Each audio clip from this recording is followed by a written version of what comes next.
We begin this half hour with CBS This Morning senior correspondent John Miller, who is in New York with the very latest on the investigation of yesterday's attack. John, you've been following this almost from the moment that it began. What have you learned? Well, what we're learning is investigators have more questions to answer than they have answers for them, and they're going down a path of trying to establish some critical things. Number one, they need a timeline and a pathway of what exactly occurred in that school, starting with how did the suspect get in. They have heard reports that he showed up at the door, identified himself, and was buzzed in. We have also heard reports that he shot out a window and either walked through the glass or opened the door there.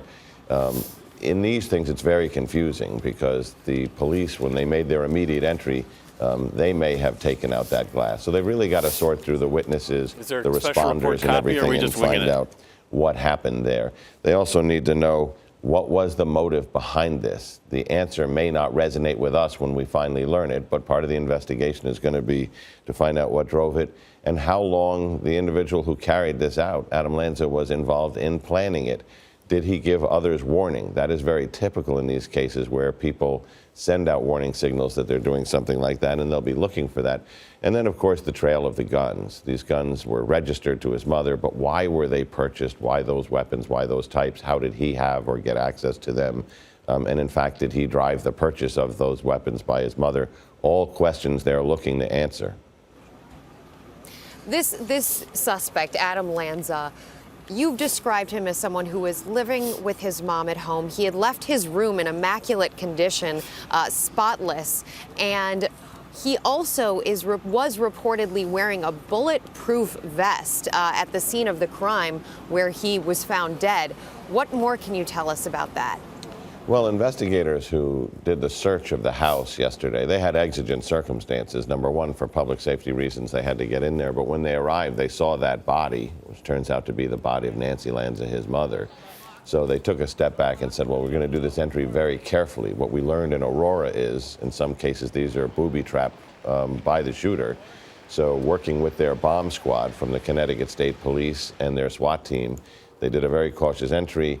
And then they found that the mother had been shot in the face. And when you consider this was a homicide committed by her son, that is a very personal, very aggressive way that, from offender characteristics, speaks to the idea that he certainly had serious issues with his mother. Then when they get to his room, they see that it is not what we expect from the room of maybe a 20-year-old. If you've ever been in a college dorm, it was, as one investigator who was inside described it, it was immaculate. Everything was folded, everything was put away, everything had a place, nothing strewn around. And it seems telling in some ways of the organized personality of someone who would go to such intricate and detailed planning for such a terrible crime.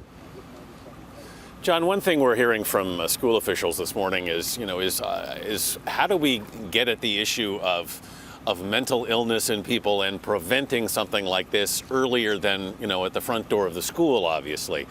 Are there warning signs for people like this? Well, there are, and we've learned an awful lot about them. There is, what we call pathway behavior, and I think when we talk to our former FBI profiler later, she'll discuss this, but that's when they start to take the actions that show they're going down the path of actually doing something. That may be obtaining the weapons, buying large amounts of ammunition, going to the sites and doing their walkthroughs to plan how they're gonna do it. But there's also what they call warning behavior, and that's when they tell friends, whether it's on Facebook or whether it's in person, soon you'll see I'm going to get even, or I'm going to teach people a lesson, comments like that. And in almost every case, we see warning behavior, and in many, many cases, we see people ignore that because they just don't believe it. They don't believe the person intends to do it or is capable. More and more often now, we're seeing where people are hearing that and have taken that lesson. We recently saw a case where a young man planned to shoot up a movie theater at a premiere of a vampire movie, and it was his own mother who said, he's bought these weapons, he's got this ammunition, and I think he's going to do something. And that was prevented